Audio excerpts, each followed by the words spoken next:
All right, we got another unboxing today. Just got my package. It arrived actually about 10 minutes ago, and I was in the shower. I actually had to run out and chase the driver down to get my package today because I really was just way too impatient to get this tomorrow. So let's see what it is today, and we'll talk about it. So as we can see here, once again, Joma Shop does an exceptional job of including stuffing and packing material around their boxes to ensure they don't get beat up too badly during transit. This is the same stuff that came with my Tudor Black Bay, and it does seem to do a really good job. I will hold on to these in the event I want to sell a watch and use it to ship a package to some lucky recipient to get whatever watch I may be selling. But yeah, it does come with this pretty cool wax paper in addition to some type of cardboard paper that acts almost like bubble wrap to an extent to give a little bit of protection to the box. All right, here it is. And does anyone have a guess of what this might be? Here's a hint. It should go well with my Tudor. The logo should immediately make it known as to what this is. I am so excited. This is my first. Let's get her opened up. So this is what's inside. And Joma Shop has included the booklet. My very first Rolex. Can't even contain myself. Let's get her opened up. And there it is in all its glory. This is a Datejust 36mm with the Arabic numerals in addition to the decorated silver dial. Still in plastic. Let's get her focused there. There we go.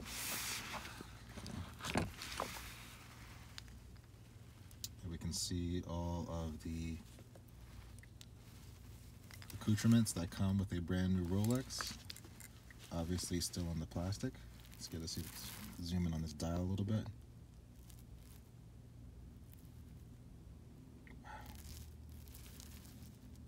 So I did opt for the fluted bezel, but not the more common Jubilee bracelet, which people seem to associate with the fluted bezel. I wanted to go a little bit of my own path here. I didn't want the same type of Datejust everyone typically goes for. I wanted something with a little bit more identity, more to call my own. And that's why I opted for the numerals decorated dial. Just something you don't see every day among those who do own Rolexes. Another look at it here. And for those concerned about buying on the gray market, this watch came with all of the stickers intact you would normally expect on a brand new watch, and all of the tags.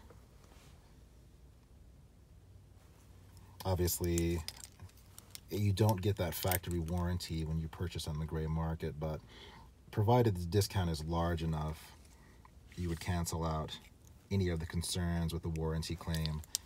You just have to do it with a discount that's big enough to make it worth your while. Far too often people seem to buy these things on the gray market for 1 to 2% off, which in my opinion is not worth the risk of not buying from an AD. But you got the nice polished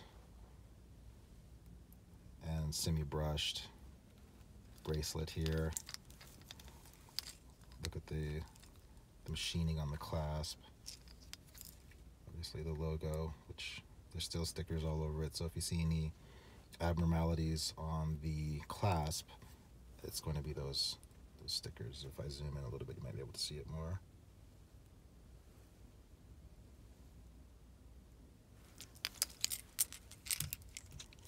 But this is it. This is my very first Rolex watch. I do have one more planned in the future. I'm not sure which one I want to go with yet. I'm thinking possibly a GMT model, whether it be an Explorer 2 or a Datejust. Explorer 2 or the GMT Master 2. maybe a Batman if they are ever able to be retrieved from your local AD. I'd likely buy it there, but I think, as everyone knows, the AD is really hard to locate a sports steel Rolex. The Submariner, the Explorer 2, the GMT Master, those have all gotten very difficult to locate over the past couple of years due to demand and scarcity, possibly purposely induced by Rolex. But that's it. My first Rolex watch. I'm very happy. And that is it. Resting on the wrist. Obviously the bracelet is not sized, but the 36 millimeter wears very well. I mean, most people tend to think the 36 millimeter is a little bit small and on the feminine side of the spectrum, but I think it looks great. It does carry that elegance and style that we remember about Rolex throughout the 80s and 90s and maybe even the 70s if you're old enough. But I really didn't want the 41. Something about it just takes away from that old world style, which you grew up seeing as a kid. When you were first thinking about your Rolex, you're typically not thinking about a big watch with a large face. You're typically thinking about these more sophisticated styles, traditional styles, vintage styles that the 36 would encompass. It's a size that's been around a long time. It really does speak to classic Rolex. And for context, here is the 36 millimeter Datejust compared to the 41 millimeter Tudor Black Bay. It is definitely a bigger watch with much more presence, but again, the 36 millimeter sits surprisingly well and gives off an ample amount of presence due to the 44 millimeter lug to lug width. So you definitely get a little bit more awe and size with the Tudor, but it is a dive watch, a tool watch. I would expect that to be a little bit bigger. I intend to use the Datejust as more of a dressed watch, so the smaller size is more accommodating for that purpose. But here is my Hans Wilsdorf 2-watch collection. 2 fantastic pieces. I'm very happy.